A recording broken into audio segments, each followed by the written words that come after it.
السلام عليكم ورحمة الله. الصلاة والسلام عليك يا رسول الله. الصلاة والسلام عليك يا حبيب الله. الصلاة والسلام عليك يا شافي المذنبين. الصلاة والسلام عليك يا رحمة للعالمين. إن الله وملائكته يصلون على النبي يا أيها الذين آمنوا صلوا عليه وسلموا تسليما. اللهم محبت সকলে বলেন سيدنا مولانا محمد وعلى علي سيدنا مولانا محمد میں جو جہان کی سال محمد جمال خدا ہے کمال محمد. اللهم صل على سيدنا مولانا محمد وعلى علي سيدنا مولانا. ধন্যবাদ নবী ধন্যবাদ আপনার জিন্দেগি আপনার কুলে তশরিফ আনলেন রহমাতাল লিল আলামিন. আল্লাহুম্মা সাল্লি আলা সাইয়্যিদিনা مولانا محمد وعلى آل سيدنا مولانا. কোন দিন জানি না কেসে যায় এ ধরার জমিনে সারিতে আপন জামা খুলে খুলে সাদা মার্কিন পরাবে. আল্লাহুম্মা সাল্লি সাইয়্যিদিনা মাওলানা মুহাম্মাদুল সাইয়্যিদিনা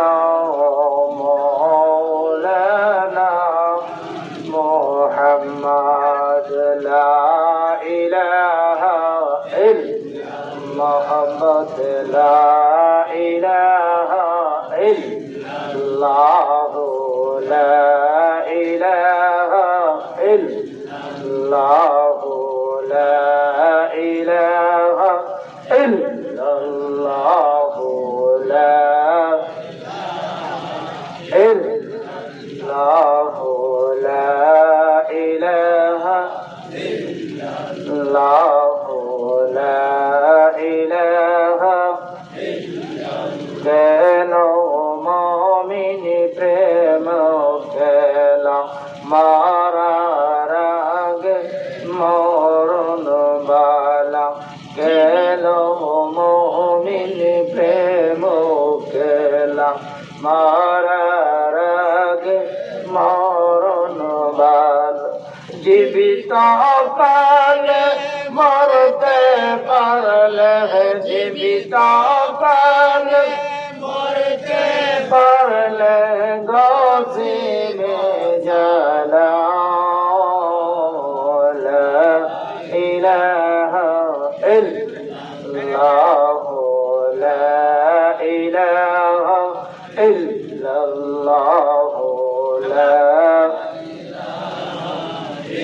لا إله إلا الله. ইল্লাল্লাহু মুহাম্মাদুর রাসূলুল্লাহ সাল্লাল্লাহু তাআলা আলাইহি সাল্লাম। উপস্থিত সম্মানিত আমার গ্রামবাসী ভাই ও বন্ধুগণ, আজকের দেওঘর ইউনিয়নের কবরবাসীদের উদ্দেশ্যে যে মিলাদ ওয়াজ মাহফিলের আয়োজন করা হয়েছে, কবরের পাশে মহান আল্লাহ রাব্বুল আলামিনের কাছে লাখো কোটি শুকরিয়া জ্ঞাপন করছি যে আল্লাহ তাআলা আপনাদেরকে আমাদেরকে মায়া করে, দয়া করে, ভালোবেসে, মহব্বত করে আজিমুস শান গোরস্থানের পাশে ওয়াজ মাহফিলে আসার এবং বসার সুযোগটুকু করে দিয়েছেন। সেই শুকরিয়া তার সকলে জোরে সোরে বলে একবার আলহামদুলিল্লাহ। সামনের কয়েকজন কইছে, পিছনের মানুষের মনে হয় শীতে দূরে লেগেছে। শীত তো আজকে কমই লাগতেছে, কালকার তুলনায় আজকে শীত একটু কম হয়। তাই আল্লাহর প্রশংসা করবো যে আল্লাহ আমাদেরকে সৃষ্টি করছে। এই আলহামদুলিল্লাহ শব্দটা শোনার জন্য মহান আল্লাহ তাআলা তার হাবিব দুজাহানের বাদশা নূরে মুজাসসামকে সর্বপ্রথম সৃষ্টি করে ৭০,০০০ লক্ষ কোটি বছর আল্লাহ নিজে তার হাবিবের উপর দুরূদ ও সালাম পাঠ করতে। সুবহানাল্লাহ, আর জোরে বলেন না সুবহানাল্লাহ।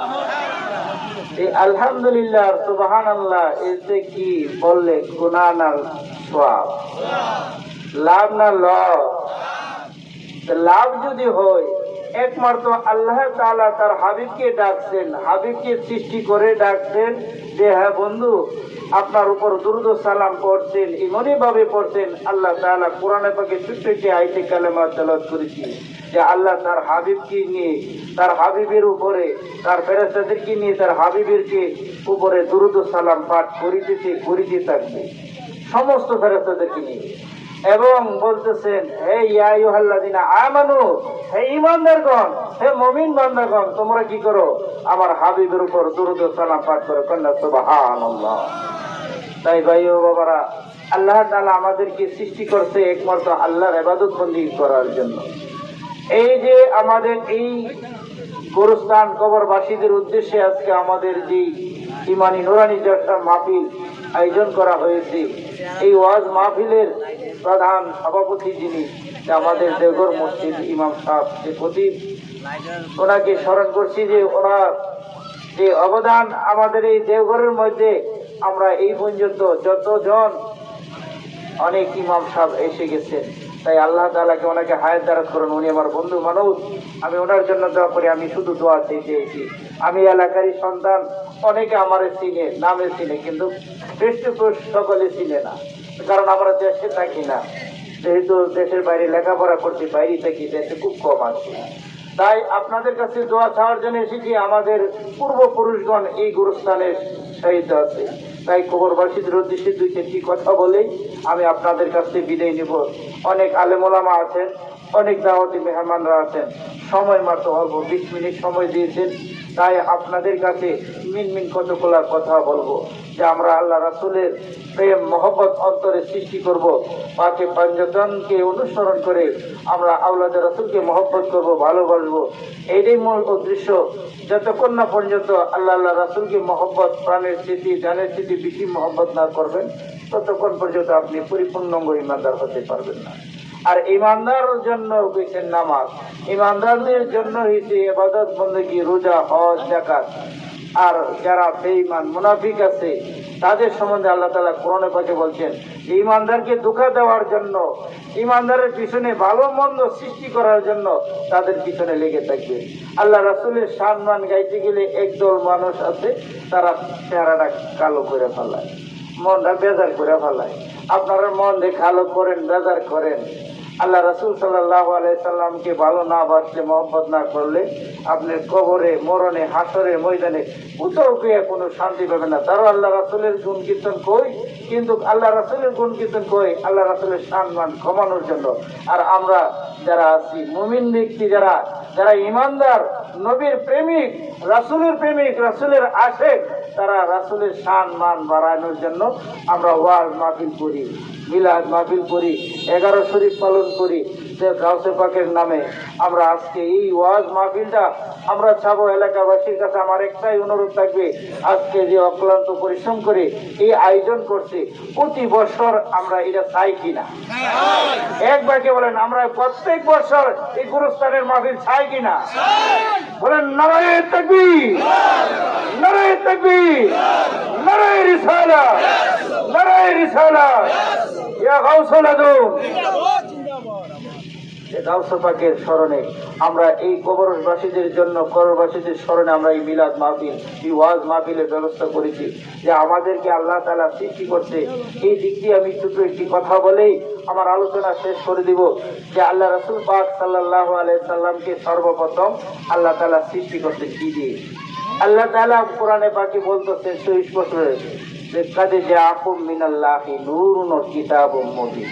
আল্লাহ তাআলা কোরআনে পাকে স্পষ্ট বলে দিয়েছেন আমার হাবিব হচ্ছে নূরের তৈরি। কোন না কিসের তৈরি? সকলে বলেন না কিসের তৈরি? আমাদের ঈমান, আকীদা, বিশ্বাস আমার রাসূল নূরের তৈরি। আল্লাহ রাসূলকে জিজ্ঞেস করলেন সাহাবী, ইয়া রাসূলুল্লাহ, ইয়া হাবিবাল্লাহ, নবী গো, সর্বপ্রথম আল্লাহ তাআলা কোন জিনিসটা সৃষ্টি করেছেন? তখনই আল্লাহ রাসূল বলছেন আওয়ালু মা খালাকাল্লাহু নূরিহি, আমি রাসূলের নূরকে সৃষ্টি করতে। সুবহানাল্লাহ, আর জোরে বলেন না সুবহানাল্লাহ। একদল কানার দলেরা কোরআন পড়ে দেখে, জানে, বুঝে, তারপরে কোন নবী নূরের তৈরি না বাটির তৈরি? বলেন নাউযুবিল্লাহ, আর জোরে বলেন না নাউযুবিল্লাহ। এই জিনিসটার মধ্যে একটা আয়াত নিয়ে তারা বলে যে বাশারুম মিসলুকুম, একটা আয়াত কোরআনে পাকে আছে, ও ইয়া ইলাইয়া, আল্লাহ রাসূলের উপর ওহী নাযিল হয়। আর বাশারুম মিসলুকুম, আল্লাহ রাসূলকে আল্লাহ বলছেন, হে হাবিব আপনি বলে দেন আমি তোমাদের মধ্যে মানুষ, কিন্তু সৃষ্টির মধ্যে আল্লাহ রাসূলের মতো কেউ হইতে পারে না। কিন্তু ওহী, তোমাদের কাছে ওহী আসে না, আমি রাসূলের কাছে কি আসে? ওহী আসে। আমি রাসূল কি নূর, কদামাত্র নূর, শুধু নূর নয়, আল্লাহর জাতি নূরের জ্যোতি দিয়ে আল্লাহ সৃষ্টি করতে। সর্বপ্রথম আল্লাহ সৃষ্টি করে তার হাবিবের উপর এইভাবে দুরূদ ও সালাম পাঠ করতেন। করতে করতে করতে করতে ৭০ লক্ষ বছর, কোটি হাজার বছর পড়ার পরে আল্লাহ রাসূল একবার বলছে আলহামদুলিল্লাহ, কন্যা সুবহানাল্লাহ। একবার বলছে কি আলহামদুলিল্লাহ। এই কথা বলার সাথে আল্লাহ রাজি এবং খুশি হয়ে গেছে।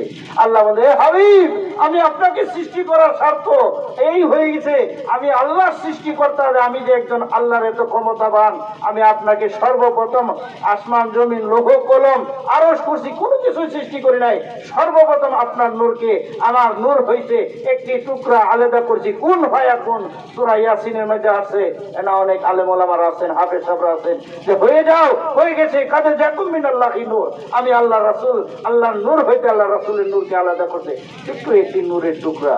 ওই নূর থেকে আল্লাহ তাআলা নিজে তার হাবিবকে ডাকতে ডাকতে ডাকতে ডাকতে এত বছর, হাজার কোটি কোটি বছর ডাকার পরে একবার শুধু আল্লাহ রাসূলের জবান দেয়া বলছেন আলহামদুলিল্লাহ, সমস্ত প্রশংসা আমি আল্লাহর জন্য। ওই আল্লাহ তাআলা খুশি হয়ে আল্লাহ রাসূলের উপর মহব্বতের নজরে, মায়ের নজরে যখন তাকাইলেন, তখনই আল্লাহ রাসূলের দেহ মুবারক থেকে, এই যে নূর মুবারক থেকে রাসূল পাক সাল্লাল্লাহু আলাইহি সাল্লামের ঘাম বেয়ে বেয়ে পড়তেছে। ওই ঘাম দিয়ে আল্লাহ তাআলা 18,000 মাখলুকাত, যে 7 আসমান 7 জমিন, 5টি নূর, আল্লাহ তাআলা এই একটি নূর থেকে আরো 4টি নূর আলাদা করতেন। এই বিশ্ব নবীর জীবনী একটি কিতাবের মধ্যে এইভাবে স্পষ্ট বলেছেন, আল্লাহ রাসূলের নূর হইতে 4টি নূর আলাদা করতেন, আর আল্লাহ রাসূলের নূরকে আলাদা মাঝখানে রাখিয়া এটাকে পাকে পাঞ্জতন করেছেন। সুবহানাল্লাহ, আর জোরে বলেন সুবহানাল্লাহ। এই পাক পাঞ্জতন আমরা পাইছি, এই পাঞ্জতনের খেদমত করি, কানার দলেরা জানে না, এরা বোঝে না পাঞ্জতন কি। নবী তো নূরের তৈরি, পাক পাঞ্জতন 13-23 জনের কথা কইছে। হযরতে আলী, মা ফাতেমা, ইমাম হাসান হুসেন, এই 5 জনের কথাই হযরত রাসূল সাল্লাল্লাহু আলাইহি ওয়াসাল্লামকে নিয়ে আমরা অনেক কিতাবাদি, অনেক কিছু গাড়াগাড়ি করে দেখা গেছে, বহু প্রমাণ আছে। এই পাক পাঞ্জতন আল্লাহ রাসূল সাল্লাল্লাহু আলাইহি ওয়াসাল্লাম এখানেই শুরু, এখান থেকে শুরু হয়েছে। এই নূর থেকেই আল্লাহ তাআলা সমস্ত কিছু সৃষ্টি করেছেন। তাই 18,000 মাখলুকাত সৃষ্টি করেছেন, লৌহ, কুরসি, আরশ, আজিম, যা কিছু আছে ওই আল্লাহ তাআলা রাসূল সাল্লাল্লাহু আলাইহি ওয়াসাল্লামের নূর মুবারক থেকে সৃষ্টি করেছেন। সুবহানাল্লাহ, সুবহানাল্লাহ, আলহামদুলিল্লাহ, লা ইলাহা ইল্লাল্লাহ, সুবহানাল্লাহ, আলহামদুলিল্লাহ লা ইলাহা ইল্লাল্লাহ লা ইলাহা ইল্লাল্লাহ লা ইলাহা ইল্লাল্লাহ লা ইলাহা ইল্লাল্লাহ হাসবি রাব্বি জাল্লাল্লাহ মা ফি কলবিহি গায়রুল্লাহ নূর মুহাম্মদ সাল্লাল্লাহু লা ইলাহা ইল্লাল্লাহ হাসবি রাব্বি জাল্লাল্লাহ মা ফি কলবিহি গায়রুল্লাহ নূর মুহাম্মদ لا إله إلا الله لا إله إلا الله محمد رسول الله صلى الله تعالى عليه وسلم ভাই বাবারা এই কবরবাসীদের উদ্দেশ্যে দুই চারটি কথা বলে আমি আপনাদের কাছ থেকে বিদায় নিব। আমাদের দাওয়াতি মেহমানগণ চলে এসেছে। আমরা ওয়াজ করার জন্য এখানে আসি নাই, আমরা আসছি শুধু দোয়া চাওয়ার জন্য, কবরবাসীদের জন্য দোয়া করব। এই কবরের জগৎটাতে কত কঠিন, কত ভয়ানক। আমরা যারা মৃত্যু ব্যক্তি যখন মরণের সময় আসে, যখন আপনার মরণের সময়টা আসবে, মালিকুল মউত আরজাইলের কাছে 40 দিন আগে চিঠিটা আসে। ওই চিঠি পৃথিবীর জমিনে আপনার কাছে পৌঁছাই দিই মৃত্যু সংবাদটা। যখন আপনার মরণের সময় ঘনিয়ে আসে, তখন আল্লাহ তাআলা আপনার আমার যদি ইমানের সহিত মৃত্যু হয় তাহলে আপনার ডান হাতে আমলনামা দিবে, আর যদি বেঈমানের হালতে মরণ হয়, ভালো আমল না করতে পারি, বাম হাতে আমলনামাটা দিবে। আমাদের সাথে দুইজন ফেরেশতা আছে, আপনারা সকলে জানেন। যার বুঝ হয়েছে সে বুঝে যে কেরামান কাতিবিন দুইজনে কি করতেছে, সম্মানিত লেখক। একজনের নেক লেখে, আরেকজনে গুনাহ লেখে। একজন বদকার, আরেকজন নেককার। যে আমরা যে নেক আমলগুলো করতেছি, এই কবরবাসীদের জন্য যে আজকে যে আমরা যে মাহফিলটা করছি, ওই মাহফিলের মধ্যে আমরা যারা বসে আছি, আল্লাহ রাসূল সাল্লাল্লাহু আলাইহি ওয়াসাল্লাম বলেন যে ওই মাহফিলটা দুনিয়ার কোনো মাহফিল নয়, ওই জায়গার মধ্যে বেহেশতের বাগান। সুবহানাল্লাহ। এই বেহেশতের বাগান থেকে আমরা জান্নাতি ফল নিয়ে যাব। ওই কবরবাসীদের জন্য যখন আমরা দোয়া করব, চোখের পানি ছেড়ে কেঁদে কেঁদে, ওই বাবার কথা স্মরণ করে, ওই মার কথা স্মরণ করে, এখানে কারো বাবা, কারো মা, কারো দাদা, কারো দাদি আপনজন এই কবরের মাঝে আশ্রয় আছে, তাদের জন্য যখন অন্তর কোলে চোখের পানি ছেড়ে কাঁদবো আর চোখের পানি ছেড়ে দোয়া করব, ওই চোখের পানিটা পৃথিবীর জমিনে পড়ার আগে আপনার দোয়া আল্লাহর দরবারে সাথে সাথে কবুল হবে। সুবহানাল্লাহ। তাই আমরা সকলেই চেষ্টা করব এই কবরবাসীদের উদ্দেশ্যে আমরা প্রত্যেক বছর, এই বছর থেকে শুরু হয়েছে, আল্লাহ তাআলা যদি বেঁচে থাকি ভবিষ্যতে প্রত্যেক বছরে আমরা এই মাহফিলটা চালিয়ে যাব। যত কিছুই লাগে আমরা চেষ্টা করব সহযোগিতা করার জন্য। এই ওয়াজ মাহফিলের একটা ওসিলা আল্লাহ তাআলা আমাদের আপনজনদের কবরের আযাব নাজাত করে দেন। কন্যা সুবহানাল্লাহ। আমাদের দেওঘরের মধ্যে যতগুলো আলেম হাফেজ দেখতেছেন, আমি যখন ছোট ছিলাম, কথাটা মনে হয়ে গেছে বলতে হয়, তখন আমাদের যে মুফতি, যে এখন বর্তমানে হাফেজ আলহু, আপনারা জানেন আবু বকর সিদ্দিক আলহু আছেন, সে হয়েছে জয়নগর এই কাউজিগ্রাম সুন্নি জিহাদি মসজিদে তারা পড়তো, হাফিজি পড়তে গেছে। আমি এখানে ছোটবেলায় গেছিলাম, এখান থেকে আপনার প্রাইমারি পাস করে এই যে 4 থেকে 5 যখন হচ্ছে, এখানে গিয়ে মাদ্রাসা পড়তাম। কেন 5 আমাদের গৌর মৌলানা সব মাদ্রাসা দিয়েছিল, আপনারা সকলে জানেন। ওই মাদ্রাসাতে পড়ে যখন আমি ছোটবেলায় এখান থেকে পড়া মৌলানা আসছিল ভৈরবের, আপনাদের এই পশ্চিমাটির একটা বাৎসরিক মাহফিল, পাক পঞ্চতনের মাহফিল করে, যে হাবিবুর রহমান নিজামী সাহেব, নাম শুনছেন। ওই ব্যক্তি আয়সা মাহফিল করে আমাকে নিয়ে গেছে যে তুই কি মাদ্রাসায় পড়বি? আমি বলছি যে হুজুর যদি আপনি নেন দয়া করে করবো। তখন ইতিমখানা ভৈরবে কম ইতিমখানা মাদ্রাসা আছে, যেটা গোড়াকান্দা মাদ্রাসা, হুজুরে জানে। এই মাদ্রাসায় সর্বপ্রথম আমার যাওয়া, আমার পাশে পাশে আমাদের জন্ম একাকার মতিউর রহমান মাহতেব, মীর হোসেন মালয়েশিয়া প্রবাসী এভাবে তারা পৃথিবীতে যখন আল্লাহ কইতেছে ভাই তোমরা কি মাদ্রাসা করবা, আমরা কি পড়তে পারতাম না? আমাদের যে বাহারুদ্দিন যে আছে আশরাফি উনিও বলতেছে, আমি ঠিক আছে চলো আমাদের এখানে যেখানে আছে এখানে মাদ্রাসা পড়ার ব্যবস্থা হবে। একে একে যাইতে যাইতে আল্লাহর রহমতে মাধ্যম উসিলা লাগে। আল্লাহ তাআলা বলছে ও তাকে উসিলা, হে বান্দা তুমি উসিলা তালাশ করো, আমি তোমার জীবনের গুনাহ মাফ করে দিব। নামাজ পড়া, হজ করা, রোজা করা, যাকাত দিয়া কোনো কাজই লাগবে না, আল্লাহর কাছে ধরা পড়ে দেবে সব দুর্বল, একমাত্র ওসিলা লাগবে। এই ওসিলায় আল্লাহর রহমতে আজকে আমাদের জাবের কাকা যান হাফেজ হয়েছে। আমাদের অনেক লোক আছে দেওঘরের মধ্যে ঘরে ঘরে বর্তমানে প্রায় হাফেজ হয়ে গেছে, মৌলানা হয়ে গেছে, তারপরে আমরা অনেকে চিনি না জানি না। তাই তাদের জন্য দোয়া করবেন, আমরা যাতে আল্লাহ রাসূল বলেছেন যে তালেবুল আলেম কোরআনে হাফেজ মৌলানা সুন্নি আকীদার যারা আলেম ওলামা আছে কবরের পাশে দিয়ে যাইলে ওই কবরের গুনাহগার কিয়ামত পর্যন্ত মাফ হয়ে যায়। কন্যা সুবহানাল্লাহ। 40 জন পর্যন্ত মাফ থাকে, শুধু 40 জন নয়, যারা মুমিন এবং বান্দা যারা ঈমানদার তারা যদি কবরের পাশ দিয়ে দেয় আল্লাহ তাআলা তার কবরের আযাব মাফ করে দিবেন। আর ওই যে সন্তান আল্লাহ তাআলা আপনি আমাদেরকে দিয়েছেন, যে সন্তানগুলা আজকে হাফেজ হয়েছে মৌলানা হয়েছে, আপনার কবরে আপনার পাশে এসে দোয়া করবে, কবরের পাশে দোয়া করবে। আর যদি ওই সন্তান যদি পিতার জানাজা দিতে পারে, ওই সন্তানের জানাজার বিনিময়ে আল্লাহ রাসূল সাল্লাল্লাহু আলাইহি ওয়াসাল্লাম বলছেন তার বাবা মার কবরের আযাব গুনাহগার কেমন পর্যন্ত মাফ করে দেবেন। সুবহানাল্লাহ। তাই আমি কথাটা বলি আপনাদের কাছ থেকে বিদায় নিতেছি। এখানে মাওলানা সাহেব আরো আছে, এখানে ওয়াজ নসিহত করবেন, আমার জন্য দোয়া করবেন, আমি আপনাদের সকলের জন্য দোয়া করবো। আল্লাহ তাআলা আপনাদের জন্য আল্লাহ তাআলা জীবনের গুনাহগার মাফ করে দেন। আজকে এই মাহফিলের উসিলা করে ওই কবরবাসীদের কবরের আযাব কিয়ামত পর্যন্ত আল্লাহ মাফ করে দেন। সকলে বলেন আমিন। ওয়া আখিরু দাওয়ানা